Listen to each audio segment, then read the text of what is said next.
Friends, आप सभी को हमारे यूट्यूब चैनल पर स्वागत है। तो आज हम आपको कराने वाले हैं बिहार का जो एग्ज़ाम है आपका पुलिस कांस्टेबल का, जो कि री एग्ज़ाम आपका होने वाला है। उसी को लेकर हमने प्रैक्टिस सेट की सीरीज़ स्टार्ट की है, जो आपका हम प्रैक्टिस सेट कराएंगे। उसमें आपका यूथ कंपटीशन टाइम्स का प्रैक्टिस सेट है, जो कि सॉल्व प्रैक्टिस सेट है।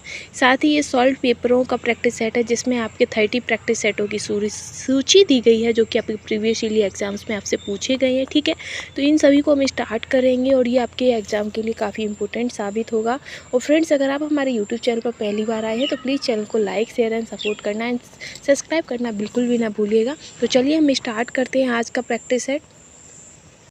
जो हम ये आपको प्रैक्टिस सेट कराने वाले हैं, ये आपकी बहुत ही ज़्यादा इम्पोर्टेंट है और ये आपकी 2023 और 2025 की सभी प्रारंभिक एवं मुख्य परीक्षाओं के अति महत्वपूर्ण क्वेश्चंस रहेंगे। ठीक है, ऐसा ही नहीं कि ये बिहार के लिए ही इम्पोर्टेंट रहेंगे, जी आपकी क्या कहते हैं कांस्टेबल के लिए ही, ये आपके प्रत्येक एग्जाम के लिए इम्पोर्टेंट रहेगा। साथ में बिहार सरकार द्वारा जारी विभिन्न जागरूकता अभियान एवं सरकार की आधिकारिक वेबसाइट पर उपलब्ध जानकारियों का परीक्षा उपयोगी महत्वपूर्ण संकलन आपको प्राप्त हो जाएगा। ठीक है, तो चलिए हम स्टार्ट करेंगे। तो आज का जो हमारा पहला प्रैक्टिस सेट है, उसमें हमारा पहला क्वेश्चन है आपका, तो ये पहला आपका हिंदी से संबंधित क्वेश्चन है। ठीक है, तो इसमें पहला है कि दीपक दौड़ रहा है। तो दीपक दौड़ रहा है, इसमें किस प्रकार की क्रिया है? जो दीपक है वो दौड़ रहा है, तो दौड़ने में कैसी क्रिया आती है? आपकी अकर्मक है या सकर्मक है या संयुक्त है या द्विकर्मक है? तो इसमें कौन सी क्रिया है ये हमें बताना है। ठीक है, अब हमें आता है कि इसमें कौन सी क्रिया होगी, तो इसका जो आपका करेक्ट आंसर होगा वो क्या रहेगा? आपका ऑप्शन ए हो जाएगा। क्या हो जाएगा? ऑप्शन ए, यानी कि ये अकर्मक क्रिया है। कैसी क्रिया है? अकर्मक क्रिया है। अब हम आपको बता दें कि सकर्मक और अकर्मक होता क्या है। तो जो सकर्मक क्रिया होती है उसमें क्या होता है कि सकर्मक क्रिया जिसमें कार्य का जो प्रभाव है वो किसी अन्य व्यक्ति या वस्तु पर पड़ता हो, यानी कि अगर कार्य हम कर रहे हैं और उसका जो प्रभाव है वो किसी और पर पड़ता है तो वो आपकी सकर्मक क्रिया हो जाएगी। वहीं जो हम कार्य कर रहे हैं उसका प्रभाव सिर्फ और सिर्फ हम पर पड़ रहा है तो वो आपकी अकर्मक क्रिया हो जाती है। तो इसमें ये दीपक है वो क्या कर रहा है? दीपक दौड़ रहा है। तो दीपक जो दौड़ रहा है, दौड़ते टाइम उसको जो थकावट हो रही होगी, जो भी उसका प्रभाव है वो किस पर पड़ रहा है? दीपक पर पड़ रहा है। ठीक है, तो ये कैसी क्रिया हो गई? तो ये आपकी अकर्मक क्रिया हो गई, इसीलिए आपका ऑप्शन ए इसका करेक्ट हो जाता है। ठीक है, नेक्स्ट क्वेश्चन रहेगा आपका कि स्वतंत्रता प्राप्ति से पूर्व प्रति व्यक्ति राष्ट्रीय आय रुपया किनके द्वारा 62 रुपया अनुमानित किया गया था? तो जब हमें स्वतंत्रता की प्राप्ति हुई थी तो उस समय जो हमें प्रति व्यक्ति रुपया जो था वो किसके द्वारा? तो इसमें जो आपका करेक्ट आंसर रहेगा वो VKRV राव हो जाएगा। क्या हो जाएगा? VKRV राव हो जाएगा। उन्हीं के द्वारा वर्ष और कब? तो 1931 में और 32 में, 1931 और 32 में आपके वी राव के द्वारा 1 रुपये की जो राष्ट्रीय आय 1 रुपया 62 रुपया अनुमानित किया गया था। ठीक है, क्या किया गया था? 1 रुपया को 62 रुपये से अनुमानित किया गया था। तो इसका आंसर क्या है? तो इसका आंसर आपका VKRV राव है। और इसकी जो कब इन्होंने किया था? तो 1931 और 32। ठीक है, आई होप आपको समझ आ रहा होगा। आगे हम चलेंगे नेक्स्ट क्वेश्चन पर। तो नेक्स्ट आपका रहेगा इसी में, नेक्स्ट क्वेश्चन है आपका कि चार मीनार का निर्माण कब पूरा हुआ था? तो जो चार मीनार का जो निर्माण है वो आपका कब पूरा हुआ था? तो ऑप्शन सी आपका करेक्ट हो जाएगा। 1591 और 92 में ये कंप्लीट हुआ था। अब हम इससे संबंधित कुछ महत्वपूर्ण जानकारी भी देख लेते हैं। तो जो चार मीनार है उसका निर्माण किसने करवाया था? तो इसका निर्माण आपके कुतुब शाह ने। किसने? मोहम्मद कुली कुतुब शाह, मोहम्मद कुली कुतुब शाह। ठीक है, कुतुब शाह ने हैदराबाद में इसका निर्माण कराया था। और ये किस नदी के किनारे है? तो ये जो आपका चार मीनार है, चार मीनार आपका मूसी नदी के किनारे है। किस नदी के किनारे है? मूसी नदी के किनारे। आपसे पूछ सकते हैं कि जो चार मीनार है उसका निर्माण कहाँ हुआ है? तो हैदराबाद में हुआ है। और ये किस नदी के किनारे है? तो मूसी नदी के किनारे स्थित है। ठीक, इसी में आगे रहेगा आपका कि इसका जो निर्माण कार्य हमने आपको बताई दिया कि 1591 और 92 में हुआ था। वही है इसमें ये कितने मीटर की ऊंचाई पर है? तो जो चार मीनार है वो कितनी मंजिल का है? तो 4 मंजिल का है। इसकी ऊंचाई कितनी है? तो इसकी ऊंचाई 48 मीटर है। कितनी है? 48 मीटर है। ठीक है, आगे हम बढ़ेंगे, नेक्स्ट क्वेश्चन पर चलेंगे। तो नेक्स्ट है आपका चौथा कि 100 और 1000 के बीच कितनी संख्याएं 17 से विभाजित होती हैं? जो 100 और 1000 के बीच जो आप ये संख्याएं, कितनी संख्याएं ऐसी होती हैं जो 17 से विभाजित होती हैं? तो इसका हम आपको आंसर बता दें तो ये एक सूत्र होता है, उसके जरिए हम इसे सॉल्व करते हैं, लेकिन इसका जो आंसर रहेगा वो आपका 50 रहेगा। ठीक है, अब हम इसको बता भी देते हैं आपको इसे सॉल्व कैसे करना है। तो इसे सॉल्व आपको कैसे करना होगा? 100 है और आपके 1000 है, तो हम क्या करेंगे कि 1000 माइनस 1/17 करेंगे। उसमें से हम माइनस करेंगे 100 माइनस 100 प्लस 1/17। ठीक है, दोनों में 17 हो गए। अब हम इसको सॉल्व करेंगे, तो 17 है तो इसका कोई अर्थ नहीं रहता, इसलिए हम ऊपर चलेंगे। ठीक, ऊपर जब हम चलेंगे, जब इसको हम सॉल्व करेंगे तो आपके पास बचेगा 58 माइनस 5। कितना बचेगा? 58 माइनस 5। तो आपका आंसर क्या आ जाएगा? 53 आ जाएगा। क्या आएगा? 53 आपका आंसर आ जाएगा। ठीक है, तो इसका आंसर क्या होगा? 53 होगा। आई होप आपको समझ आ गया होगा। अगर फिर भी कोई डाउट रहता है तो आप हमें कमेंट करके पूछ सकते हैं। आपको करना क्या है, आपको 100 में से 1 माइनस करना है, बट्टे 17 करना है, फिर माइनस कितना? 100। तो 100 में से 100 प्लस 1/17 करना है। फिर जब आप इसे सॉल्व करेंगे तो आपके पास 58 माइनस 5 आएगा। उसके बाद आपका आंसर 53 हो जाएगा। ठीक है, आगे हम बढ़ेंगे। 5 क्वेश्चन है आपका कि निम्नलिखित में से किस रॉकेट द्वारा चंद्रयान 3 को लॉन्च किया गया था? चंद्रयान 3 को लॉन्च किस रॉकेट के द्वारा किया गया था, ये हमसे पूछा गया है। ठीक है, तो जो चंद्रयान 3 है उसको आपका LVM-3M4 के द्वारा लॉन्च किया गया था। अब क्वेश्चन ये भी पूछ सकता है कि कब लॉन्च किया था, तो चंद्रयान 3 को आपका 14 जुलाई, ठीक है, 14 जुलाई 2023 में लॉन्च किया गया था। कब किया गया था? 14 जुलाई 2023। कब? 14 जुलाई 2023। ठीक है, और कौन? तो LVM-3 और M4 को। ठीक है, और ये कहाँ से किया गया था? क्वेश्चन आपसे ये भी पूछ सकता है कि चंद्रयान 3 जो है वो लॉन्च किया था, तो कहाँ से लॉन्च किया था? तब आपका इसका आंसर जो रहेगा वो आपका क्या आंसर रहेगा? इसका आंसर हो जाएगा जो सतीश धवन अंतरिक्ष केंद्र हरिकोटा, कहाँ से? श्री हरिकोटा से इसको लॉन्च किया गया था। ठीक है, और एक क्वेश्चन और इसमें से फंस जाता है कि जो चंद्रयान 3 है वो दक्षिणी ध्रुव पर 23 अगस्त, ये 14 अगस्त को छोड़ा गया था, और 23 अगस्त 2023 को ये सफलतापूर्वक सॉफ्ट लैंडिंग इसने कर ली थी चंद्रमा के दक्षिणी ध्रुव पर। ठीक है, आई होप आपको ये समझ आ गया होगा। और ज़्यादा जानकारी चाहिए तो हमारे यूट्यूब चैनल पर आपको इसकी PDF मिल जाएगी चंद्रयान 3 से संबंधित। ठीक है, आगे आपका नेक्स्ट क्वेश्चन है कि एकता सैन्य अभ्यास का आयोजन किन 2 देशों के मध्य किया गया है? जो एकता सैन्य अभ्यास का जो आयोजन है वो किन 2 देशों के साथ किया गया है, ये हमें बताना है। ठीक है, तो जो आपका एकता है रहेगा वो हो जाएगा कि भारत और मालदीव के साथ आपका एकता सैन्य अभ्यास का आयोजन किया गया था। ठीक है, और कहाँ पर किया गया था? तो इसका ये जो आपका इसका जो अभ्यास का जो आयोजन था वो आपका मालदीव में हुआ था। ठीक है, आगे हम बढ़ेंगे नेक्स्ट क्वेश्चन पर। नेक्स्ट क्वेश्चन है आपका 7 कि निम्नलिखित कथनों पर विचार कीजिए। ये कथन जो दिए हैं उन पर हमें विचार करना है कि एक अर्ध पारगम्य झिल्ली द्वारा अधिक सांद्रता वाले बिलियन से कम सांद्रता वाले बिलियन की ओर अणुओं की गति करने की क्रिया को पराशरण कहा जाता है। क्या कहते हैं? पराशरण कहा जाता है। ठीक है, वहीं दूसरा आपका कथन है कि बिलिये के अणुओं का उनके कम सांद्रता वाले क्षेत्र से अधिक सांद्रता वाले क्षेत्र की ओर गति करना विसरण कहलाता है। क्या कहलाता है? विसरण कहलाता है। तो इसमें हमें सही आंसर बताना है, इसका सही कथन क्या रहेगा? तो इसके जो दोनों ही कथन आपके सही हैं, इसीलिए आपका ऑप्शन सॉरी इसका ऑप्शन सी नहीं होगा। इसका ऑप्शन सी नहीं होगा क्योंकि ये दोनों ही गलत हैं। ये दोनों ही गलत हैं, इसीलिए इसका आंसर आपका डी हो जाएगा, ना तो 1 और ना ही 2। ठीक है, आगे हम बढ़ेंगे, नेक्स्ट पर चलेंगे हम। आपके नेक्स्ट क्वेश्चन रहेगा आपका 8वां है कि सार्कोप्लाज्म नामक तरल ऊतक पाया जाता है। जो सार्कोप्लाज्म नामक जो तरल ऊतक है वो किस में पाया जाता है? तो ये जो आपका है ये पेशी ऊतकों में पाया जाता है। इससे संबंधित थोड़ी सी जानकारी भी हम दे देते हैं कि जो सार्कोप्लाज्म नामक तरल पदार्थ होता है ये पेशी ऊतक में पाया जाता है। साथ ही ये जो क्या होता है कि इसमें प्रचलन तथा विभिन्न प्रकार की गतियों के लिए पेशी ऊतकों की आवश्यकता होती है। किसकी होती है? जब ये कोई प्रचलन तथा जो विभिन्न प्रकार की जब ये गतियाँ करता है तो इसके लिए पेशी ऊतकों की आवश्यकता होती है, इसीलिए किसमें कार्य करता है? पेशी ऊतकों में ये कार्य करता है। ठीक है, अब आता है कि पेशी ऊतक जो होते हैं, पेशी ऊतक वो कैसे बनते हैं? तो वो पेशी जो ऊतक होते हैं वो पेशी कोशिकाओं से बनते हैं। किससे बनते हैं? पेशी कोशिकाओं से बनते हैं। और इसका जो केंद्र होता है, केंद्र में आपके सार्कोप्लाज्म होता है। ठीक है, आई होप आपको समझ आ गया होगा। नेक्स्ट इसका जो क्वेश्चन था वो आपको ऑप्शन ए था। नेक्स्ट है आपका 9 क्वेश्चन कि पारिस्थितिकी तंत्र की संकल्पना को निम्नलिखित में से किसने प्रस्तावित किया था? जो आपकी पारिस्थितिकी तंत्र की जो संकल्पना है उसको किसने किया था? तो इसका जो आपका आंसर रहेगा वो एजी टांसले हो जाएगा। एजी टांजले ने ही आपकी पारिस्थितिकी तंत्र की इस कल्पना दी थी, ठीक है।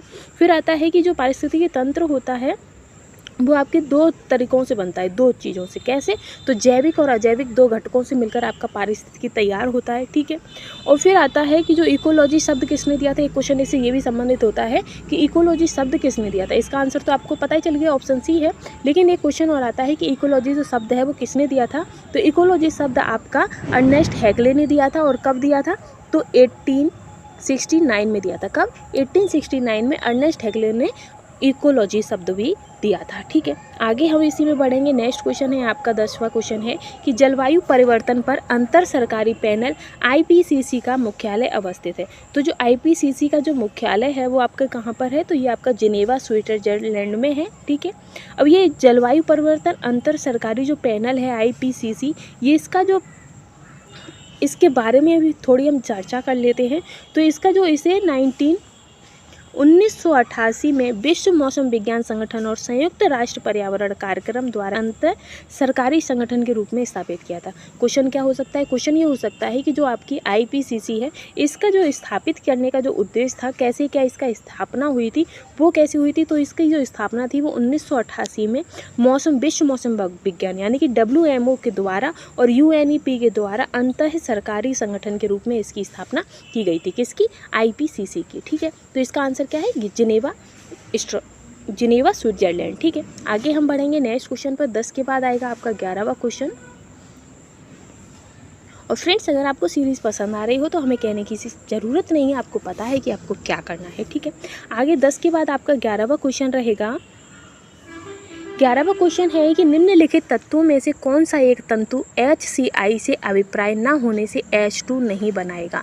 HCl से अभिक्रिया न होने से H2 नहीं बनाएगा। तो ये इसका आंसर क्या होगा? तो इसका आंसर हो जाएगा आपका Hg। क्या हो जाएगा? जो Hg तंतु होते हैं वो आपकी HCl से अभिक्रिया ना होने पर H2 नहीं बनाते हैं, क्योंकि ये अभिक्रिया समूह जो होता है, अभिक्रियाशीलता का जो समूह में Hc का स्थान अन्य सभी क्रियाशील धातुओं की अपेक्षा कम कर देता है, ठीक है। आगे हम बढ़ेंगे। अब आगे ही आपका इंग्लिश से संबंधित क्वेश्चन आ जाता है कि choose the correct option for the blank, जो ब्लैंक स्पेस है गिवन बिलो, ठीक है। अब ये आपका इंडेक्स दिया है, फिर आगे लिखा है I a king I would make my people happy, ठीक है। तो इसमें हमें करना क्या है वो हमसे पूछा है। तो इसमें अनफिल्ड एरिया में हमें आंसर देना है, ठीक। तो इसका जो आपका आंसर रहेगा वो वर हो जाएगा। क्या होगा? वर, क्योंकि जो वर है वो हमने सब्जेक्ट की जगह पे रख दिया है। सब्जेक्ट सिंगुलर प्लूरल फिर प्लस नाउन प्लस सब्जेक्ट, ठीक है। तो इसमें जो आपका है वर के साथ जो आता है वो आपका वुड हो गया। तो इसका आंसर क्या हो जाएगा? आपका वर हो जाएगा। क्या? ऑप्शन डी आपका करेक्ट हो जाएगा, ठीक है। आगे हम चलेंगे। आगे है 13 क्वेश्चन आपका कि भारत में विदेशियों के आगमन का सही कालक्रम है। तो भारत में कौन पहले आया, फिर उसके बाद कौन आया? तो हम सभी को ही पता है कि भारत में सबसे पहले आर्य आए थे, ठीक है। आर्य के बाद आपके यूनानी आए, फिर शक आए, फिर हूण आए, फिर उसके बाद तुर्क आए थे, ठीक है। यही हुआ था ना। और जो हमारा प्राचीन भारत है वो अनेकों मानव प्रजातियों का संगम है, जिसमें आपके यूनानी, शक, पल्लव, कोषाण, हूण ये सभी प्रजातियां इसके अंतर्गत आती हैं। लेकिन इस क्वेश्चन का जो आपका करेक्ट आंसर रहेगा वो ऑप्शन बी आपका करेक्ट हो जाएगा, ठीक है। अब हम आते हैं 14 क्वेश्चन पर। तो 14 क्वेश्चन है आपका कि संविधान के किस अनुच्छेद के अंतर्गत न्यायालयों द्वारा संसद की कार्रवाई की जाँच करना प्रतिबिंबित किया था? किसके द्वारा प्रतिबिंबित किया था? तो आपका आंसर हो जाएगा अनुच्छेद 122। क्या रहेगा? अनुच्छेद 122 के अंतर्गत न्यायालयों द्वारा संसद की कार्रवाइयों की जांच करना प्रतिबंधित किया गया था, ठीक है। आगे हम चलेंगे 15 क्वेश्चन पर। तो 15 क्वेश्चन रहेगा आपका कि सर्वोच्च न्यायालय के न्यायाधीशों की संख्या में वृद्धि कैसे हो सकती है। जो हमारा सर्वोच्च न्यायालय होता है उसका जो न्यायाधीश है उसकी जो संख्या में वृद्धि कैसे कर सकते हैं? तो संसद के अधिनियम से हो सकती है। कैसे? संसद के अधिनियम से हो सकती है, इसीलिए इसका ऑप्शन सी करेक्ट हो जाता है, ठीक है। अब इसका जो उपबंध है वो किस में दिया गया है? तो इससे संबंधित जो आपका उपबंध है वो अनुच्छेद 124 में दिया गया है। किसमें? अनुच्छेद 124 में ये उपबंध है कि भारत का एक उच्चतम जो न्यायालय होगा उसमें एक मुख्य न्यायमूर्ति तथा 7 अन्य न्यायाधीश उपबंध होंगे। लेकिन अगर हम इसे वृद्धि करना चाहते हैं तो ये संसद को अधिकार होगा कि वो इसमें वृद्धि कर सकते हैं। तो किस में अधिकार होता है? तो संसद के अधिनियम में ये अधिकार होता है। और इसका प्रावधान किस में दिया है? तो अनुच्छेद 124 में इस चीज़ का प्रावधान दिया गया है, ठीक है। आगे आपका नेक्स्ट क्वेश्चन है 16 कि प्रधानमंत्री नरेंद्र मोदी को किस देश द्वारा सर्वोच्च सम्मान ऑर्डर ऑफ द नाइल से सम्मानित किया गया है? तो ऑर्डर ऑफ नाइल से जो हमारे प्रधानमंत्री को जो सम्मानित किया गया है तो वो कहाँ से? तो वो मिस्र से दिया गया है। कहाँ से? मिस्र से सम्मानित किया गया है, ठीक है। और हमारे नरेंद्र मोदी को और भी बहुत सारे आपको प्राप्त हुए हैं, जैसे ग्रीस से आपके प्राप्त हुए हैं और फ्रांस से भी हुआ है, फिजी से भी हुआ है। लेकिन जिसमें क्वेश्चन में हमसे पूछा था कि order of the Nile, order of the Nile, तो वो आपका मिस्र हो जाएगा। फ्रेंड्स, अगर आपको इसकी पीडीएफ चाहिए हो तो आपको हमारे टेलीग्राम ग्रुप पर इसकी पीडीएफ भी प्रोवाइड कर दी गई है, वहाँ से आप इसकी पीडीएफ भी ले सकते हैं, ठीक है। आगे रहेगा 17 क्वेश्चन है कि निम्नलिखित में से किसी 2023 का पद्म विभूषण पुरस्कार नहीं दिया गया है, तो इनमें से वह कौन है जो जिनको 2023 में पद्म विभूषण पुरस्कार नहीं मिला है? तो वो आपके दीपक घर हैं। कौन है? दीपक घर को पद्म विभूषण पुरस्कार नहीं मिला है, बल्कि इनको कौन सा मिला है? पद्म भूषण पुरस्कार।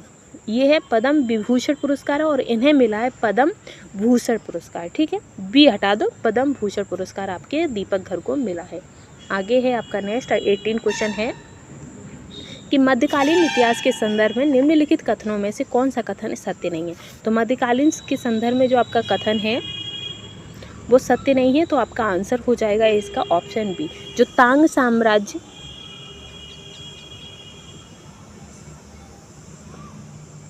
टांग साम्राज्य कंबोडिया एवं अनानास में फैला हुआ था, ये कथन सही नहीं है। बाकी के ये तीनों ही सही हैं, आपका ए, सी और डी, ठीक है। कंपास का जो आविष्कार है वो चीन के द्वारा किया गया था, ये सही है। मध्यकाल में थाईलैंड को सियाम नाम से जाना जाता था, तो ये भी सही है। फिर है कि फ्यूडम लैटिन शब्द है जिसका अर्थ फीफ या जागीर है, तो इसका जो आपका करेक्ट आंसर रहेगा वो ऑप्शन बी हो जाएगा, क्योंकि हमसे नहीं पूछा है, ठीक है। आगे हम चलेंगे 19 क्वेश्चन पर। तो 19 क्वेश्चन है आपका कि निम्नलिखित में से कौन गाल्जी काय का कार्य नहीं है? तो गाल्जी काय का कार्य क्या नहीं होता है? तो इसका जो कार्य है वो आपका यह सिंपडन तंतुओं का निर्माण करता है। जो गाल्जी काय हो ये सिंपडन तंतुओं का निर्माण करता है, ये इसका कार्य नहीं होता, क्योंकि ये उनका निर्माण नहीं करता है। और ये कथन आपका गलत है और गलत ही हमसे पूछा गया, इसलिए इसका आंसर ऑप्शन सी करेक्ट हो जाएगा, ठीक है। आगे हम बढ़ेंगे, नेक्स्ट पर चलेंगे। नेक्स्ट है आपका कि मादा जनन कोशिकाएं बनते हैं। तो जो मादा जनन कोशिकाएं हैं वो किससे बनते हैं ये हमें बताना है। तो मादा जनन कोशिकाएं अंडे से बनती हैं। जो मादाएं होती हैं वो अंडों को छोड़ती हैं और पुरुष जो होते हैं वो शुक्राणु को। तो जो मादा जनन कोशिकाएं हैं वो अंडाशय में बनती हैं, ठीक है, ठीक है। आई होप आपको समझ आ गया होगा। आगे हम चलेंगे, नेक्स्ट रहेगा आपका 21 क्वेश्चन। 21 क्वेश्चन है आपका कि लोकपाल की चयन समिति में निम्नलिखित में से कौन शामिल नहीं है? जो लोकपाल की चयन समिति है उसमें कौन शामिल नहीं होता है? तो उसमें आपके राष्ट्रपति शामिल नहीं होते हैं, ठीक है। आगे रहेगा आपका नेक्स्ट क्वेश्चन 22 क्वेश्चन है आपका कि द्वितीय पिछड़ा वर्ग आयोग का गठन कब किया गया था? तो द्वितीय पिछड़े वर्ग आयोग का जो गठन है वो आपका 1979 में किया गया था। कब किया गया था? 1979 में किया गया था। अब आता है कि जो ये आयोग का जो गठन है वो किसने किया था? तो इसका जो गठन है वो आपके मोरारजी देसाई सरकार ने किया था, ठीक है, देसाई सरकार ने किया था, ठीक है। आगे चलेंगे हम नेक्स्ट पर। नेक्स्ट है आपका कि मूशिका वंश है। जो मूशिका है वो किसका वंश है ये हमें बताना है। तो मूशिका जो राजवंश था वो आपका उत्तरी केरल का था। किसका था? उत्तरी केरल का ये राजवंश था, ठीक है। इसकी एक इम्पोर्टेंट पुस्तक है कि मूशिका वंश पुस्तक जो है, मूशिका वंश, ये मूशिका राजवंश का शासक क्षेत्र कौन सा था? तो केरल हो गया। वही है कि मूशिका वंश जो नामक पुस्तक जो थी उसके जो रचनाकार थे वो आपके अतुल थे। कौन थे? अतुल। और कब हुई थी? तो 11वीं शताब्दी में इसकी रचना हुई थी, ठीक है। आगे हम बढ़ेंगे। 24 क्वेश्चन है आपका कि एक संतुलित आहार निम्नलिखित में से किस पहलू का ध्यान रखता है?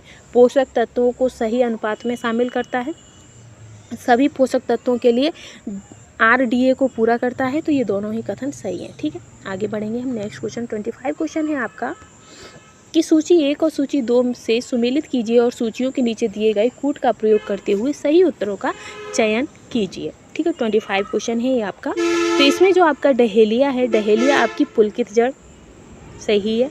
पान जो है वो आपकी आरोही जड़ होती है। अमरवेल जो होती है वो आपकी चूषण जोल होती है। कैसी होती है? क्योंकि ये जिस भी पेड़ पर लग जाती है। आपने देखा होगा कि बहुत सी एरियाओं में पेड़ों पे एक छाया पूरा घेरा सो बन जाता है बिल्कुल लाइट कलर का। तो वो जो पतली पतली अमर बेल होती है उसमें पत्तियाँ नहीं होती हैं, वो पूरे पेड़ों पर जम जाती है। तो ये जो होती है वो करती क्या है, इसकी खुद की कोई जड़ नहीं होती, लेकिन वो जिस पेड़ पर विराजमान होती है उसी पेड़ से ही सारी चीज़ों को चूस लेती है। ठीक है, सलजम, तो सलजम आपकी कुंभ रूपी होता है। तो इसका आंसर क्या हो जाएगा, तो इसका आंसर हो जाएगा आपका ऑप्शन सी करेक्ट हो जाएगा।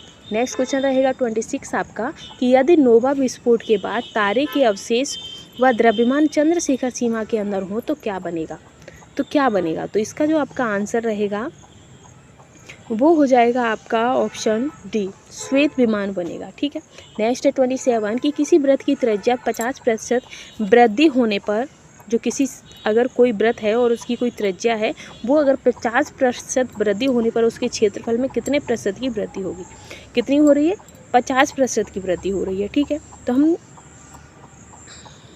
इसका जो आपका आंसर रहेगा वो 25 रहेगा। 125 वो कैसे रहेगा ये भी हम बताते हैं कि कोई व्रत है उसमें कितने की वृद्धि हो रही है, तो 50% की हो रही है। ठीक है, तो हम इसे सॉल्व कैसे करेंगे, तो व्रत का जो क्षेत्रफल वृद्धि परसेंटेज होता है वो आपका 50% प्लस 50% प्लस 50 गुणा अपॉन 50/100, ये यहाँ नहीं बन पा रहा है, एक सेकेंड अभी हो जाएगा।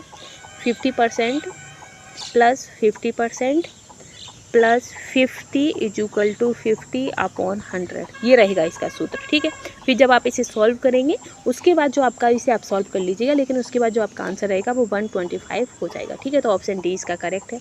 आगे है आपका 28 क्वेश्चन है आपका कि यदि एक पैटर्न का ध्यानपूर्वक ध्यान करें और उस संख्या का चयन करें जो प्रश्न चिन्ह की जगह आ सकती है, तो प्रश्न चिन्ह की जगह क्या आ सकती है ये हमसे पूछा गया है। तो 11, ठीक है, 1 बाई 1 का अगर वो करते हैं तो आपका 11 हो जाता है। वहीं 2 और 8 यानी कि 2 है और 2 का क्यूब आपका 8 हो जाता है, तब आपका 28 होता है। फिर ये 3 है और 3 का आप क्यू करोगे तो कितना हो जाएगा, 27 हो जाएगा। ये 5 है और 5 का क्यू करोगे, ठीक, और उसी हिसाब से हमें बताना है इसमें जो आपका आंसर क्या रहेगा। तो इसमें जो आपका 4 है और 4 का जब आप क्यू करोगे तो 64 आएगा, तो 464 आपका इसका आंसर करेक्ट हो जाएगा ऑप्शन। अब 28 के बाद हम आएंगे 29 पर। तो 29 क्वेश्चन में आपकी सूची दी गई है, सूची के हिसाब से हमें आंसर देना है। तो सूची में है कि सूची 1 और सूची 2 को सुमेलित कीजिए तथा नीचे दिए गए सही कूट का सही उत्तर बताइए। तो 29 का जो आपका सही रहेगा, जो साल्ट रेंज है वो आपकी भ्रंशोत्स पर्वत में पाई जाती है। आल्प्स रेंज आपकी बलित पर्वत में पाई जाती है। फ्यूजीयामा जो रेंज है वो आपकी ज्वालामुखी पर्वत है। और विंध्य जो है वो आपका अवशिष्ट पर्वत है। और जो आपका साल्ट रेंज कहाँ पर है, तो ये पाकिस्तान में है। आल्प्स आपका यूरोप में है। फ्यूजीयामा आपका जापान में है और विंध्य आपका भारत में। ये भी हमारा पूरा हो गया। तो इसका जो आपका आंसर करेक्ट होगा वो ऑप्शन डी करेक्ट हो जाएगा। ठीक है, नेक्स्ट है 30 क्वेश्चन की निम्नलिखित में से कौन मूलभूत राशि है। तो मूलभूत राशि कौन सी है वो हमें बताना है। तो 31 का जो आपका करेक्ट 30 क्वेश्चन है हमारा, तो इसका जो मूलभूत भौतिक राशियाँ जो हैं वो आपकी विद्युत धारा, ताप, पदार्थ की मात्रा, तो ऑप्शन सी आपका करेक्ट है। 31 क्वेश्चन रहेगा आपका कि पराश्रव्य तरंगों के बारे में निम्नलिखित कथनों पर विचार कीजिए। विचार करना, उसके बाद हमें सही आंसर बताना है कि ये कपड़ों से धूल हटाकर उन्हें साफ करती हैं। इनका उपयोग बीमारियों के उपचार में किया जाता है। ये कीड़ों को नष्ट करती हैं। समुद्र की गहराई को मापने में इनका प्रयोग किया जाता है। तो इसका आंसर क्या रहेगा, तो इसका ये है कि ये जो सारे ही आपके आंसर सही है। ये चौथे चारों ही कथन आपके सही हैं। ठीक है, इसलिए इसका आंसर हो जाएगा ये सभी। आगे हम चलेंगे 32 है आपका क्वेश्चन कि भारत सरकार द्वारा ऑपरेशन दोस्त किस देश की सहायता करने के लिए चलाया गया है। तो जो ऑपरेशन दोस्त है वो आपकी किस देश की सहायता के लिए, तो ये आपके तुर्की देश की सहायता के लिए चलाया गया है। उसमें हुआ क्या था कि तुर्की जो भारत सरकार है उसने जो तुर्की की जो सहायता के लिए चलाया गया था, उसमें क्या हुआ था कि तुर्की तथा सीरिया में 6 फरवरी 2023 को 7.8 रिक्टर तीव्रता का भूकंप आया था। तो भूकंप से पीड़ित वहाँ के जो लोग थे उनकी सहायता के लिए भारत ने ऑपरेशन दोस्त चलाया था, एक अभियान चलाया था। ठीक है, आगे रहेंगे हम नेक्स्ट पर चलेंगे, नेक्स्ट क्वेश्चन पर। तो 33 क्वेश्चन है आपका कि 22वां फीफा विश्व कप 2022 का उपविजेता कौन सा देश है। जो 22वां फीफा विश्व कप था 2022 उसका उपविजेता कौन है, तो उसके उपविजेता आपके फ्रांस हैं। कौन थे?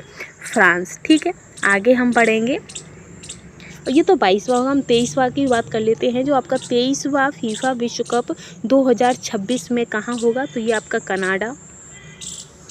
कनाडा में हो सकता है, अमेरिका तथा मैक्सिको में किया जाएगा। कहाँ पर? कनाडा, अमेरिका और मैक्सिको में किया जाएगा। ठीक है, आगे हम चलेंगे। 34 क्वेश्चन रहेगा आपका।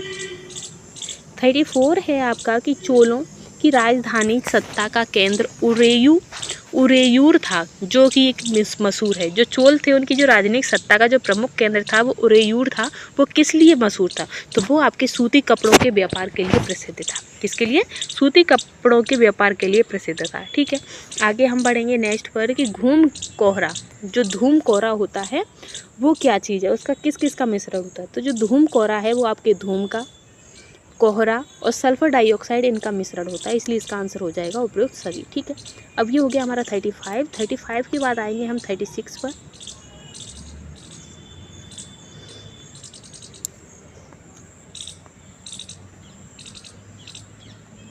36 क्वेश्चन है आपका कि कंपनी द्वारा पारित अधिनियम तथा उसकी विशेषताओं को सूची 1 तथा सूची से 2 से सुमेलित कीजिए तथा नीचे दिए गए कूट से सही उत्तर का चयन कीजिए। तो रेगुलेटिंग एक्ट 1773, तो रेगुलेटिंग एक्ट 1773 आपकी सर्वोच्च न्यायालय की स्थापना से संबंधित था। किससे था? सर्वोच्च न्यायालय की स्थापना से। वहीं पिट्स इंडिया एक्ट जो 1784, तो ये आपका नियंत्रण बोर्ड यानी कि बोर्ड ऑफ कंट्रोल से संबंधित था। चार्टर अधिनियम एक्ट, तो ये आपकी चार्टर अधिनियम एक्ट जो है वो आपकी ईसाई मिशनरियों को भारत में धर्म प्रचार की अनुमति से संबंधित था।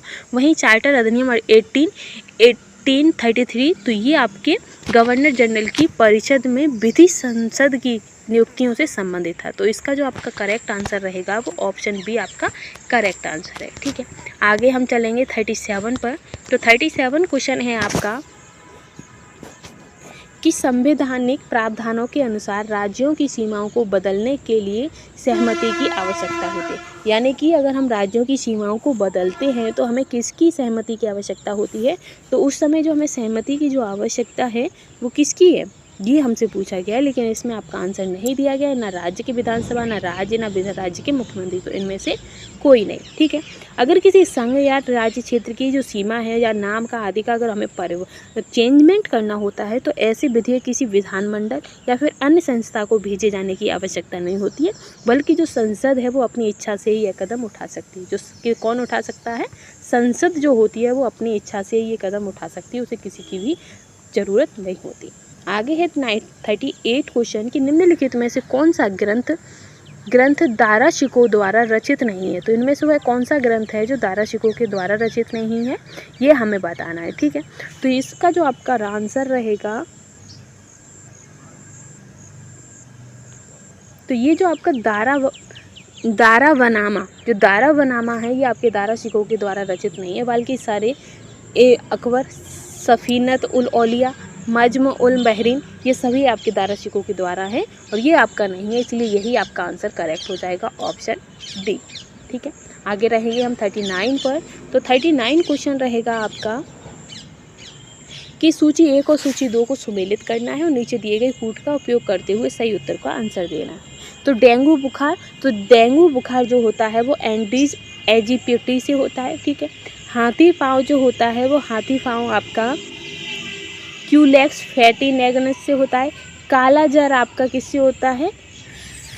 फिलवोटोमस से। और निंद्रा रोग आपका ग्लोसिन से होता है। तो इसका आंसर क्या सही हो जाएगा? तो इसका जो आपका आंसर रहेगा 39 का वो ऑप्शन सी आपका करेक्ट हो जाएगा। ठीक है, 40 क्वेश्चन है आपका कि क्वांटो मैदान निम्नलिखित में से किस देश में स्थित है। तो जो क्वांटो मैदान है वो आपका जापान में स्थित है। कहाँ पर है? जापान में। नेक्स्ट है कि निम्न अक्षांशों में से किसे अश्व अक्षांश कहा जाता है। तो जो अश्व अक्षांश है वो आपका 30 डिग्री से 35 डिग्री को अश्व अक्षांश कहा जाता है। ठीक है, आगे चलेंगे। 42 क्वेश्चन है आपका कि खनन एवं उत्खनन को अर्थव्यवस्था के किस क्षेत्र के अंतर्गत रखा जाता है। तो जो खनन और उत्खनन है ये आपके अर्थव्यवस्था के प्राथमिक क्षेत्र में रखा जाता है। ठीक है, आगे हम बढ़ेंगे। 42 के बाद आएगा हमारा 43।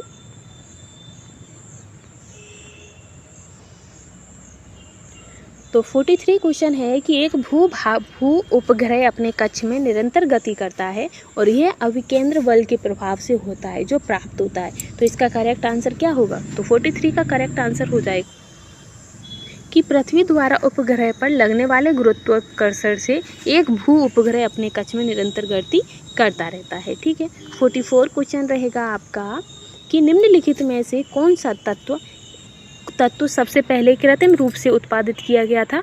तो जो आपका टेक्नीशियम है तत्व, वो सबसे पहले कृत्रिम रूप से उत्पादित किया गया था। ठीक है। आगे है 45 कि निम्नलिखित में से कौन गोल्डन ईयर्स नामक पुस्तक के लेखक हैं? तो गोल्डन ईयर नामक पुस्तक के जो लेखक हैं वो आपकी कौन है? तो वो आपकी रस्किन वांड है। कौन है? रस्किन वांड। ठीक है। आगे हम बढ़ेंगे। आगे है 46 क्वेश्चन आपका कि भारत की अध्यक्षता में G20 के शिक्षा मंत्रियों की बैठक का आयोजन किस शहर में किया गया था? तो G20 के जो शिक्षा मंत्री थे उनकी जो आयोजन था वो आपकी पुणे महाराष्ट्र में किया गया था। कहाँ किया गया था? पुणे महाराष्ट्र में किया गया था। और इसकी जो 2023 की जो बैठक थी उसमें हमारे भारत ने अध्यक्षता की थी। और ये जो आपकी बैठक, इसकी जो पहली बैठक हुई थी G20 की जो पहली बैठक थी वो आपकी 1999 यानी कि 1999 में इसकी पहली अध्यक्षता हुई थी। और जो अब आपकी आगे वाली होगी यानी कि 2024 की जो इसकी बैठक होगी G20 की, वो आपकी कहाँ पर होगी? तो वो आपकी ब्राज़ील में होगी। कहाँ होगी? ब्राज़ील में। ठीक है। आगे हम चलेंगे नेक्स्ट क्वेश्चन पर। तो नेक्स्ट क्वेश्चन रहेगा आपका इसमें 47। तो 47 क्वेश्चन में हमसे पूछा है कि आधुनिक भारतीय इतिहास में राजा बनाने वाले के नाम से किसे जाना जाता है? तो राजा बनाने वाले के नाम से आपके कौन जाने जाते हैं? तो वो आपके अब्दुल खां और हुसैन अली, यानी कि ऑप्शन डी इसका करेक्ट हो जाएगा। ठीक है। आगे है आपका 48 कि नागरिकता विधेयक को लोकसभा में कब प्रस्तुत किया गया था? तो जो नागरिकता विधेयक है उसे लोकसभा में आपका 9 दिसंबर 1919 को प्रस्तुत किया गया था। 9 दिसंबर 1919 को। ठीक है। आगे हम बढ़ेंगे नेक्स्ट क्वेश्चन पर 49 पर चलेंगे कि भारतीय संविधान के किस अनुच्छेद के अंतर्गत अंतर्राष्ट्रीय समझौतों को प्रभावी बनाने हेतु संसद राज्य सूची के विषय पर कानून बना सकती है? तो जो संसद है वो राज्य सूची के विषय पर कानून बना सकती है। तो इसका जो आपका आंसर रहेगा वो हो जाएगा अनुच्छेद 253। कितना हो जाएगा? अनुच्छेद 253 के अंतर्गत जो राष्ट्रीय समझौतों पर जो प्रभावी बनाने हेतु जो हमारी संसद राज्य सूची के विषय पर कानून बना सकती है, अनुच्छेद 253। ठीक है। आगे है 50 क्वेश्चन आपका कि गदर पार्टी ने भारत में विद्रोह के लिए कौन सी तारीख निश्चित की थी? तो गदर पार्टी ने जो भारत में जो विद्रोह हुआ था उसके लिए जो तारीख थी वो आपकी कौन सी की थी? तो 21 फरवरी 1915। 21 फरवरी 1915। ठीक है। इसी के साथ हमारा नेक्स्ट क्वेश्चन है कि निम्नलिखित में से कौन सा एक त्रिक्षारीय अम्ल है? तो त्रिक्षारीय अम्ल कौन सा है? तो वो आपका फास्फोरिक अम्ल होता है। ठीक है। फास्फोरिक अम्ल। और इसका जो सूत्र होता है वो आपका H3PO4 होता है। क्या होता है? H3PO4। ठीक है। आगे हम चलेंगे नेक्स्ट क्वेश्चन पर। तो अब हमारा आएगा 51 के बाद आएगा हमारा 52 क्वेश्चन। 52 क्वेश्चन में हमसे पूछा है कि सूची 1 और सूची 2 को सुमेलित करना है और नीचे दिए गए उत्तरों से हमें मेल करना है। तो एक साइड आपकी स्थानीय हवाएं हैं और क्षेत्र हैं। तो जो सिमूम है तो सिमूम आपका अरब के रेगिस्तान से संबंधित है। और जो वाइस है, क्या है? वाइस। तो वाइस आपका फ्रांस से संबंधित है। वहीं आपका पंपेरो, तो पंपेरो आपका अर्जेंटीना से संबंधित है। अर्जेंटीना इधर नहीं है, वो दूसरे पेज पर है, हम यहीं आपका लिख देते हैं। अर्जेंटीना से संबंधित है। ठीक है। इधर है आपका नॉर्वेस्ट। क्या है? नॉर्वेस्टर। तो जो नॉर्वेस्टर है वो आपका न्यूजीलैंड से संबंधित है। ठीक है। तो आगे हम इसके आंसर भी देख लेते हैं। तो इसका जो आपका करेक्ट आंसर होगा वो ऑप्शन डी हो जाएगा। ठीक है। आगे है आपका 53 क्वेश्चन कि एक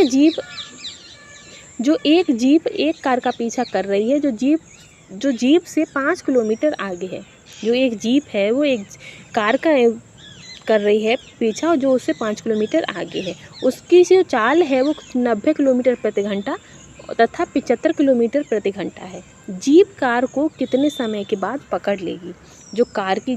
जो जीप की जो चाल है वो 90 किलोमीटर प्रति घंटा है। वहीं जो कार की जो चाल है वो आपकी 75 किलोमीटर प्रति घंटा है। ठीक है।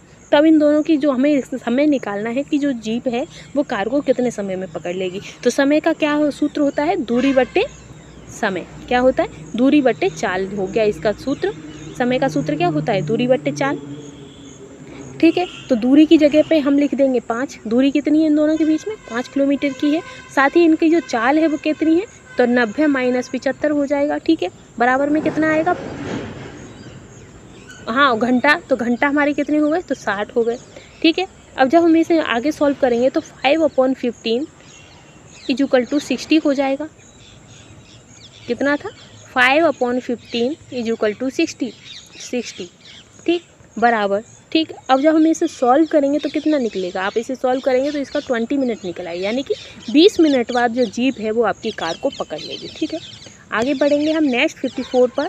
54 क्वेश्चन है आपका कि एक शाम राजा ने सूर्य की ओर चलना शुरू किया। यानी कि एक शाम जो एक राजा हैं उन्होंने सूर्य की ओर चलना स्टार्ट किया। थोड़ी दूर चलकर वह अपनी बाईं ओर घूम गए। आपको ये वाला तो पता ही होगा, पूर्व, पश्चिम, उत्तर, दक्षिण। ठीक है, पूर्व, पश्चिम, उत्तर, दक्षिण, ये याद रखना। ठीक है, अब क्या है कि जो राजा है उसने एक शाम स्टार्ट किया चलना। किधर?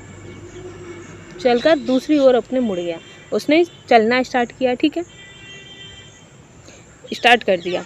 फिर वो अपनी दूसरी ओर मुड़ गया, अपनी दाईं ओर मुड़ गया, यानी कि ऊपर। उसके बाद वो फिर दाईं ओर मुड़ गया। थोड़ी दूर चलकर वह किधर मुड़ेगा? फिर अपनी दाईं ओर मुड़ गया। तो उसका जो मुंह है वो किस साइड हो जाएगा? मुंह आपसे पूछा है, तो ये आपका पूर्व, पश्चिम, उत्तर, दक्षिण। और किधर है उसका मुंह? नीचे है, तो वह कहाँ किधर हो गया? दक्षिण हो गया। ठीक है, आगे हम बढ़ेंगे। आगे है आपका 55 क्वेश्चन कि निम्नलिखित में से कौन सा क्षेत्र विंध्यन भूस्त्री रचना वाला है? तो विंध्यन भूस्त्री रचना वाला जो क्षेत्र है वो आपका कुमेरु है। कौन सा है? कुमेरु। ठीक है, आगे हम बढ़ेंगे। नेक्स्ट क्वेश्चन है आपका 56 क्वेश्चन आपका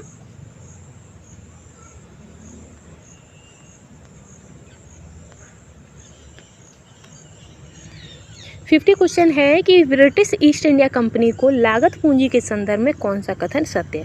जो लागत पूंजी से संबंधित कौन सा कथन सही है? तो ऑप्शन सी आपका करेक्ट रहेगा कि बंगाल से प्राप्त राजस्व से भारतीय माल खरीदकर विदेशों में बेचना। ठीक है, आगे है आपका 57 क्वेश्चन कि सूची 1 और सूची 2 को आपस में मिलाना है, फिर साथ ही जो सही कूट दिया गया है उससे इसका सही आंसर बताना है। ठीक है, तो इसमें करना क्या है? जो आपका नाइपोलिनिया है, जो नायोपाइलिना है, तो नायोपाइलिना आपका एनेलिडा और मास्को के बीच की योजक कड़ी है।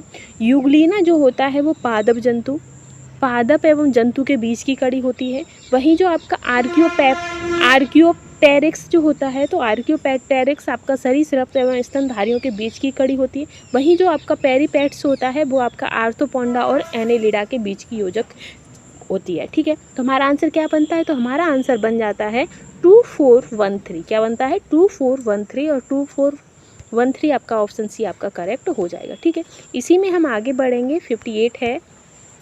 58 क्वेश्चन है कि वृद्धि विलय बनती है सक्रियता के कारण।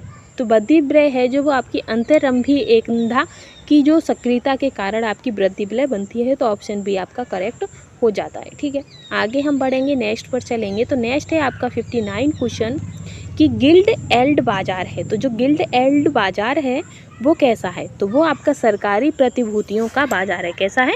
सरकारी प्रतिभूतियों का बाजार है।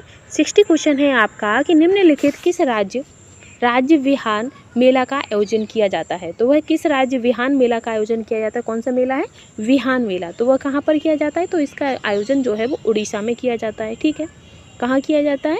उड़ीसा में। ठीक, आगे हम बढ़ेंगे नेक्स्ट पर। नेक्स्ट है आपका 61 कि सरोगेसी तकनीक से जो बच्चे भारत के साहिवाल नस्ल के बछड़े का नाम क्या है? यानी सरोगेसी आपने लेडीजों में सुनी थी, लेकिन अब वो प्रक्रिया आपकी जानवरों में भी है। तो उसमें जो आपका साहिवाल नस्ल के जो बछड़े हैं उनका क्या नाम है? तो उनका जो नाम है वो पद्मावती है। क्या है? पद्मावती। ठीक है, पद्मावती रखा गया है। ठीक, आगे हम बढ़ेंगे, नेक्स्ट पर चलेंगे। आप अगर इसकी पूरी जानकारी चाहते हैं तो आप गूगल पर सर्च करके भी आपको उसकी फुल डिटेल मिल जाएगी। ठीक है, आगे है आपका कि निम्नलिखित में से कौन होम रूल लीग आंदोलन से संबंधित रहे हैं? तो होम रूल आंदोलन से कौन कौन संबंधित रहे हैं? तो ये जो आपके लोकमान्य तिलक भी संबंधित थे, एनी बेसेंट भी, और एस सुब्रमण्यम अय्यर भी। तो इसका जो आंसर हो जाएगा वो ऑप्शन डी करेक्ट हो जाएगा, ये सभी।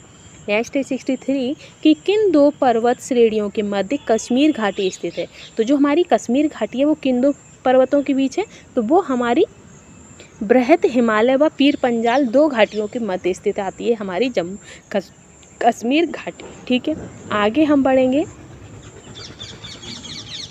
आगे है आपका कि बेतवा नदी निकलती है। तो बेतवा नदी जो है वो कहाँ से निकलती है, तो बेतवा नदी आपकी विंध्यन पर्वत श्रेणी से निकलती है। ठीक है, नेक्स्ट है 55 क्वेश्चन कि भारत के सर्वोच्च न्यायालय में निम्नलिखित में से किस प्रकार के न्यायाधीशों की नियुक्ति की जा रही है, तो तदर्थ न्यायाधीश या अतिरिक्त न्यायाधीश। तो ये दोनों ही कथन आपके गलत नहीं है, जो दूसरा है वो गलत है और पहला आपका सही है, तो ऑप्शन ए आपका करेक्ट हो जाएगा। 66 क्वेश्चन पर हम चलेंगे। 66 क्वेश्चन है आपका कि एक विद्युत परिपथ के निम्नलिखित भाग पर विचार कीजिए। ये आपका एक विद्युत परिपथ है, ठीक है, तो इन्हें हम पर विचार करना है। तो इसकी जो विद्युत परिपथ के दिए गए भाग में कुल विद्युत प्रतिरोध कितना है, तो इसमें हमें कुल विद्युत प्रतिरोध निकालना है। ऊपर आपका 2, फिर 4, फिर 8। तो विद्युत प्रतिरोध निकालने का जो सूत्र होता है वो 1/R1 होता है। ठीक है, जो 1/R1 यानी कि 1/2, 1/4, 1/8, इन सभी को जब प्लस करेंगे तो हमारा जो आंसर होगा वो 7/8 हो जाएगा। क्या हो जाएगा? 7/8। लेकिन जब ये अपना 1/R1 के रूट में है ना, जब हम इसे R1 में लेके जाएंगे तो ये उल्टा हो जाएगा। तो R1 में जब हम लेंगे इसे तो ये उल्टा हो जाएगा, तो इसका आंसर क्या हो जाएगा? 8/7 हो जाएगा। क्या होगा? 8/7 हो जाएगा। फिर जब हम इसे सॉल्व करेंगे तो इसमें जो आपका आंसर करेक्ट निकलेगा वो क्या निकलेगा? वो आपका हो जाएगा 15/7। क्या हो जाएगा? 15/7 इसका करेक्ट आंसर रहेगा। इसी में हम नेक्स्ट पर चलेंगे, नेक्स्ट क्वेश्चन पर। तो नेक्स्ट क्वेश्चन आपका 57 क्वेश्चन है कि निम्नलिखित कथनों पर विचार कीजिए। तो ये जो हमें कथन दिए गए हैं उन पर विचार करना है। तो कौन सा सही है कि जुलाई 1952 में जेवी कृपलानी ने किसान मजदूर प्रजा पार्टी का गठन किया था। तो ये जो आपका जो 1951 दिया है ये आपका गलत है, क्योंकि जो जेवी कृपलानी थे उन्होंने किसान मजदूर प्रजा पार्टी का जो गठन किया था वो 1951 में किया था। ठीक है, वहीं आपका जो नेक्स्ट है कि पीसी घोष एवं टी प्रकाशमन किसान मजदूर प्रजा पार्टी से जुड़े हुए थे। तो ये जो आपका कथन रहेगा वो सही है, लेकिन पहला गलत है, इसीलिए जो आपका आंसर रहेगा केवल कथन 2 सही है। ठीक है, आगे रहेगा आपका 68 क्वेश्चन। तो 68 क्वेश्चन है कि निम्नलिखित में से कौन स्वतंत्र अवस्था में नहीं पाए जाते हैं। तो स्वतंत्र अवस्था में कौन नहीं पाया जाता है? तो जो एल्यूमिनियम होता है वो आपका स्वतंत्र अवस्था में नहीं पाया जाता है, लेकिन सोना, प्लेटिनियम, चांदी, तांबा, ये सभी आपके स्वतंत्र अवस्था में पाए जाते हैं। ठीक है, आगे हम बढ़ेंगे। नेक्स्ट है आपका 69 क्वेश्चन है आपका कि निम्नलिखित में से कौन सा सही है। तो इनमें से सही कथन कौन सा है? तो वायु की घुलित ऑक्सीजन की सांद्रता ये ppm होती है। ये आपका ऑप्शन सी करेक्ट है, बाकी के आपके गलत है। 70 क्वेश्चन है आपका कि भारत के किस जलप्रपात को लोकप्रिय रूप से भारत का नियाग्रा जलप्रपात के तौर पर जाना जाता है। तो जो चित्रकूट प्रपात है उसे नियाग्रा जलप्रपात के रूप में जाना जाता है। वहीं आपका यह छत्तीसगढ़ के बिस्तर जिले में जगदलपुर के पास इंद्रावती नदी पर स्थित है। अब क्वेश्चन आएगा आपका कि जो नियाग्रा जलप्रपात है वो किस नदी पर स्थित है। तो ये आपका किस नदी पर है? इंद्रावती नदी पर है। किस पर है? इंद्रावती नदी पर, और छत्तीसगढ़ में। ठीक है, आगे हम चलेंगे नेक्स्ट क्वेश्चन पर। नेक्स्ट है आपका कि भारत में ग्रीष्मकालीन मानसून के प्रवाह की सामान्य दिशा है। तो ग्रीष्मकालीन जो मानसून होते हैं उनकी जो सामान्य दिशा होती है वो आपकी क्या होती है? तो दक्षिण पश्चिम से उत्तर पूर्व होती है। दक्षिण पश्चिम से उत्तर पूर्व। ठीक है, आगे हम बढ़ते हैं। और ये कब आते हैं? तो ये आपके जून से सितंबर तक चलते हैं। ठीक है, जून से सितंबर तक। ठीक, और जो पर्वतीय मानसून होते हैं वो आपके अक्टूबर से दिसंबर तक, और जो पूर्वी मानसून होते हैं वो आपके ऋतु में तो आपकी जनवरी फरवरी में आते हैं। लेकिन इसका आंसर ऑप्शन डी आपका करेक्ट है। वही 72 क्वेश्चन है कि केंद्रीय बजट 2023-24 राजकोषीय घाटा GDP का कितना प्रतिशत रहने का अनुमान लगाया है। तो इसका जो आपका आंसर रहेगा 5.9% इसका अनुमान लगाया है। ठीक है, आगे रहेगा आपका नेक्स्ट क्वेश्चन। तो 73 क्वेश्चन है आपका कि केंद्र सरकार के द्वारा भारत को टीबी मुक्त बनाने का लक्ष्य घोषित किया गया है। तो टीबी मुक्त लक्ष्य जो है वो आपका 2025, तो ऑप्शन सी आपका करेक्ट हो जाएगा, ठीक है। और जो हमारा विश्व संगठन यानी कि WHO ने 2030 तक विश्व को टीबी से मुक्त करने का लक्ष्य बनाया। एक तो हो गया हमारा भारत का, तो भारत का 2025 तक है, लेकिन जो WHO यानी कि जो हमारा विश्व स्वास्थ्य संगठन है उसने 2030 तक पूरे विश्व को टीबी से मुक्त का लक्ष्य बनाया है, ठीक है। आगे हम बढ़ेंगे, नेक्स्ट क्वेश्चन पर चलेंगे। तो नेक्स्ट रहेगा आपका 74 क्वेश्चन। 74 क्वेश्चन है आपका कि फ्रांस के संदर्भ में निम्नलिखित घटनाओं को कालक्रम में सजाइए। तो ये हमें कालक्रम के अनुसार सजाना है, ठीक है। तो इसका जो आंसर आपका यानी कि एस्टेट जनरल नेपोलियन फ्रांस, तो नेपोलियन फ्रांस आपके 1804, वाटरलू का युद्ध आपका 1815, और नेपोलियन हो गया आपका, लुइस की जो हत्या हुई थी, लुइस की जो हत्या थी वो आपकी 1792 और 93 के मध्य, और एस्टेट जनरल की जो बैठक थी वो 1789। तो इसका जो आपका आंसर रहेगा, तो पहले नंबर पर पहला ही रहेगा, फिर तीसरा आएगा, उसके बाद दूसरा, फिर चौथा। तो आपका ऑप्शन सी करेक्ट हो जाएगा, ठीक है। आगे हम चलेंगे, नेक्स्ट 75 क्वेश्चन है आपका कि निम्नलिखित मिट्टियों में से किसी स्वतः कृषि मिट्टी कहा जाता है। तो निम्नलिखित में से कौन सी मिट्टियाँ जिन्हें स्वतः कृषि मिट्टियाँ कहा जाता है, तो वो आपकी काली मिट्टी है, ठीक है। आगे हम चलेंगे 76 पर कि निम्नलिखित में से कौन सा कोयला उत्पादक क्षेत्र नहीं है। तो जो आपका ये कावेरी नदी घाटी, ये आपका कोयला उत्पादक क्षेत्र नहीं है, ठीक है। आगे हम बढ़ेंगे, 77 क्वेश्चन है आपका। 77 क्वेश्चन में हमसे पूछा है कि आवश्यक वसा अम्ल के नाम की पहचान करिए। तो आवश्यक वसा अम्ल, ठीक है, तो वो हमें बताना है। तो वो आपका हो जाएगा आवश्यक लिनोलिक, साथ ही है आपका लिनोलेनिक, और है आपका एरिडिटिव। तो ऑप्शन बी इसका करेक्ट है, ठीक है। 77 के बाद आएंगे हम 79 पर। तो 78 पर आएंगे, 79 नहीं 78 की दंड प्रक्रिया संहिता 1973 कब से प्रवृत्त हुई थी। तो 78 का आंसर क्या हो जाएगा, तो इसका हो जाएगा 1 अप्रैल 1974 से ये लागू हो गई थी, ठीक है। आगे है आपका कि 79 की भारत में राधा कृष्ण कमीशन की स्थापना किस विकास हेतु हुई थी। तो भारत में जो राधा कृष्ण की जो कमीशन जो स्थापना थी वो विश्वविद्यालय की जो शिक्षा थी उसके लिए हुई थी। और कब हुई थी, तो 1948 में हुई थी। कब हुई थी, 1948 में विश्वविद्यालय शिक्षा के विकास हेतु की गई थी राधा कृष्ण आयोग, ठीक है। और ये कब लागू हुआ था, तो 1948 में। आगे है आपका 80 क्वेश्चन कि कोविड-19 वायरस की संरचना में प्राटरूडिक नॉक शामिल होते हैं जो निम्न में से किससे बने होते हैं। जो प्राटरूडिक जो नॉक हैं वो किससे बने होते हैं, तो वो आपके प्रोटीन से बने होते हैं। तो ऑप्शन बी आपका करेक्ट है। 81 है कि सामाजिक बुद्धिलब्धि मापने का सूत्र होता है। तो सामाजिक बुद्धिलब्धि नापने का जो सूत्र है वो आपका SA/CA/100 तो ऑप्शन बी आपका करेक्ट हो जाएगा। आगे है 82 कि नशा मुक्ति केंद्र निम्नलिखित में से कौन सी सुविधा प्रदान करता है। तो जो नशा मुक्ति केंद्र होता है वो आपका परामर्श, यौगिक आसन, मेडिकल सहायता, ये इस सभी प्रकार की आपको सुविधाएं प्रदान करता है। तो ऑप्शन डी आपका करेक्ट है। 83 है कि 3 सेंटीमीटर, 4 सेंटीमीटर, 5 सेंटीमीटर त्रिज्या, 3 सेंटीमीटर, 4 सेंटीमीटर, 5 सेंटीमीटर वाली जो त्रिज्या है, ठीक है, गोलों को पिघलाकर एक नया गोला बनाया जाता है।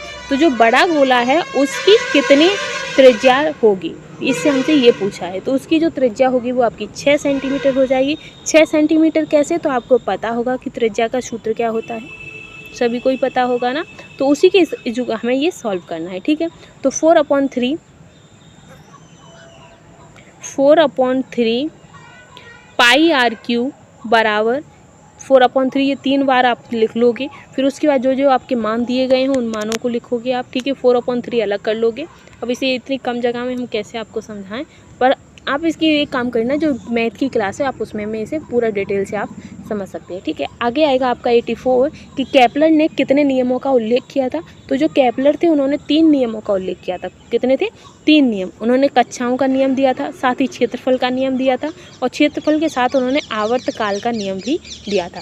वही है आपका कि वीटी कपास के उत्पादन से संबंधित सूक्ष्म जीव है। तो वीटी कपास से संबंधित जो सूक्ष्म जीव है वो आपका जीवाणु होता है। तो ऑप्शन बी आपका करेक्ट है, ठीक है। आगे रहेगा 86 क्वेश्चन आपका। तो 86 क्वेश्चन में आपसे पूछा है कि पृथ्वी के वातावरण के तापमान की सामान्य ह्रास दर कहाँ पर 0 डिग्री तक गिरती है। तो कहाँ पर 0 डिग्री तक गिरती है, तो ऑप्शन बी हो जाएगा कि क्षोभ सीमा, जो कि ट्रोपोपॉज की ऊपरी सीमा जो होती है वहाँ पर गिरती है। तो ऑप्शन बी आपका करेक्ट है। 87 है कि भारत में राज्य खाद्य सुरक्षा सूचकांक 2023 किसके द्वारा जारी किया गया है। तो ये आपका नीति आयोग के द्वारा जारी किया गया है। वहीं नेक्स्ट है आपका कि बिहार का पहला 87 का आपका नीति आयोग नहीं होगा, 87 का आपका हो जाएगा FSSAI फसाई। तो ये जो आपका खाद्य सुरक्षा जो सूचकांक है 2023 वो आपका FSSAI के द्वारा जारी किया गया है। ठीक है, नेक्स्ट क्वेश्चन है आपका कि बिहार का पहला वन्यजीव अस्पताल किस जिले में खोला गया है। तो बिहार का जो पहला वन्यजीव अस्पताल है वो आपका मुजफ्फरपुर में खोला गया है। ठीक है, इसी के साथ हम नेक्स्ट क्वेश्चन पर चलेंगे 89। तो 89 क्वेश्चन है आपका कि कामराजार पतन किस भारतीय राज्य के तट के पास स्थित है। तो इसका जो आपका आंसर होगा वो तमिलनाडु हो जाएगा।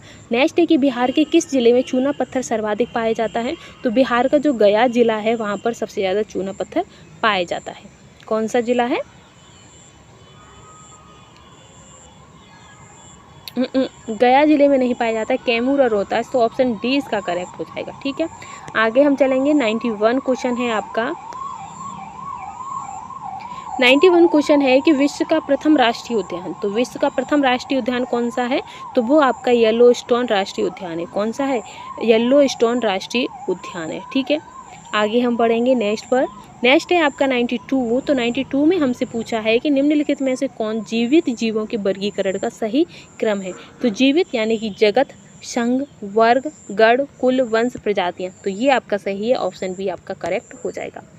93 क्वेश्चन है कि निम्नलिखित में से किसको विश्व बैंक का नया अध्यक्ष चुना गया है। तो 93 का जो आपका रहेगा, जो विश्व बैंक के जो नए अध्यक्ष हैं वो आपके अजय बंगा। कौन है? अजय बंगा को चुना गया है। और विश्व बैंक की स्थापना कब हुई थी। तो विश्व बैंक की स्थापना आपकी 1944 में हुई थी। ठीक है, इसका मुख्यालय कहाँ है। तो इसका मुख्यालय आपका वाशिंगटन DC में है। ठीक है, आगे है आपका नेक्स्ट क्वेश्चन 94। तो 94 में आपसे पूछा है कि निम्नलिखित मिश्र वाक्य का चयन कीजिए। इसमें से मिश्र वाक्य कौन सा है। तो वो आपका है कि उसके पास जो कुछ था वो खो गया, उसके पास जो कुछ भी था वो खो चुका है। ये आपका मिश्र वाक्य है। आगे है आपका नेक्स्ट क्वेश्चन 95 क्वेश्चन है आपका कि यदि कल से 2 दिन पहले का दिन सोमवार रहा हो तो परसों के 3 दिन बाद कौन सा दिन रहेगा। यानी कि 2 दिन पहले, कितने 2 दिन पहले आपका सोमवार रहा हो तो कल, यानी कि सोमवार, मंगल, बुध, बृहस्पति। तो आज कल कौन सा दिन होगा। बृहस्पति होगा। ठीक है, तो परसों के, तो इसका जो आपका आंसर होगा वो गुरुवार हो जाएगा। क्या हो जाएगा? गुरुवार। कल आपका हो गया बृहस्पति, फिर शुक्र हो जाएगा, फिर शुक्रवार, शनिवार, फिर उसके बाद रविवार। रविवार के 3 दिन बाद, तो जिसमें जो आपका आंसर निकलेगा वो पूरा गुरुवार ही निकलेगा। तो ऑप्शन ए आपका करेक्ट हो जाएगा। 96 क्वेश्चन है आपका कि translate the given sentence into English and choose the correct option. बच्चे पढ़ाए जा रहे हैं, तो इसे हमें इंग्लिश में बताना है कि बच्चे पढ़ाए जा रहे हैं। तो इसका जो आपका आंसर रहेगा चिल्ड्रंस आर बीइंग टॉट। ठीक है, तो ऑप्शन ए इसका करेक्ट हो जाएगा। ठीक है, आगे हम बढ़ेंगे तो नेक्स्ट क्वेश्चन रहेगा 97 क्वेश्चन है कि येरेवान राजधानी है। तो ये जो येरेवान है वो आपकी राजधानी कहाँ की है। तो ये आपकी अर्मेनिया की राजधानी कहाँ की है। अर्मेनिया। ठीक है, आगे है कि वंदी जीवन के लेखक कौन है। तो वंदी जीवन के जो लेखक हैं वो आपके सचिंद्रनाथ सन्याल हैं। कौन है? सचिंद्रनाथ सन्याल आपके वंदी जीवन के लेखक हैं। नेक्स्ट है कि विलिंगटन ट्रॉफी का संबंध है। तो विलिंगटन ट्रॉफी का जो संबंध है वो आपका रोइंग से है। ठीक है, रोइंग यानी कि नौका रेस होती है, ये एक तरीके से उससे संबंधित है। ठीक है, आगे है कि राष्ट्रीय मतदान दिवस मनाया जाता है। तो जो राष्ट्रीय मतदान दिवस है वो आपका 25 जनवरी को मनाया जाता है। और इसी के साथ जो हमारी बिहार पुलिस की प्रैक्टिस सेट की सीरीज़ थी वो यहीं समाप्त होती है। और फ्रेंड्स, अगर आपको हमारी वीडियो पसंद आई हो तो प्लीज़ चैनल को लाइक, शेयर एंड सपोर्ट करना बिल्कुल भी ना भूलिएगा। आज के लिए बस इतना ही। Thanks for watching.